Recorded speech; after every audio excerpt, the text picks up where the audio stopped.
Hi hello welcome back to cook with Sharvani. నేను మీ కవిత దేవరాజ్.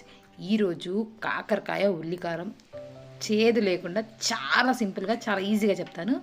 కాకరకాయలని ఇలా రౌండ్గా కట్ చేసుకొని ఫస్టే కొంచెం పసుపు ఉప్పు వేసి ఒక అరగంట పక్కన పెట్టేసాం అనుకోండి, చేదంతా దిగిపోతుంది. వాటిని మంచిగా కడిగేసుకొని ఇలా ఆయిల్లో కొంచెం ఫ్రై చేసుకోవాలి. నేను క్విక్గా చేసే పద్ధతి చెప్తున్నాను.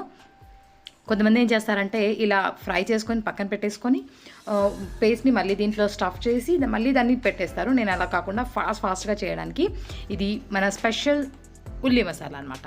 ఉల్లిపాయలు, వెల్లుల్లి, జీలకర్ర వీటిని మంచిగా మిక్సీ పట్టేసి పెట్టుకున్నాను. వాటిని ఇప్పుడు మంచిగా వేగుతుంటాయి కదా, వీటిని ఇంకొంచెం సేపు వేయించాలి. మనకి ఆయిల్లో ఇట్లా ఒత్తులాగా అయిపోతాయి, చూసారా? కొంచెం వైట్ అయినాయి కదా. ఇప్పుడు దీంట్లో మనం మన ఉల్లి పేస్ట్ని యాడ్ చేసేసుకోవాలి. ఉల్లి పేస్ట్ మనం ఉల్లిపాయలని వేయించేసుకొని పట్టేసుకోవచ్చు, లేదా పచ్చి పట్టుకున్నా పర్లేదు. ఇప్పుడు మనకి వేగిపోతుంది అనమాట. మొత్తం అంతా పేస్ట్ వేసేసి బాగా కలిపేసుకొని మధ్య మధ్యలో కలుపుతూ వేయించుకోవాలి. ఆయిల్ అంతా బయటకు వచ్చేస్తుంది. కొంచెం కింద అంటుకుంటుంది. కొంచెం అడుగు మందంగా ఉన్న గిన్నెనే పెట్టుకోండి. కొంచెం కింద అడుగు అంటుకున్నట్టు అవుతుంది. మాడిపోకూడదు, బట్ కొంచెం అడుగు అంటుకున్నట్టుగా అవుతుంది. అలా అయితే చాలా చాలా టేస్టీగా సూపర్గా ఉంటుంది అనమాట. తప్పకుండా ట్రై చేయండి. సింపుల్ అండ్ ఈజీగా అండ్ ఫాస్ట్గా. ఫస్ట్ కాకరకాయలు మాత్రం కొంచెం ముందు కడిగేసి కట్ చేసేసుకొని పసుపు ఉప్పు వేసేసి పక్కన పెట్టేసుకున్న చేదు దిగే వరకు.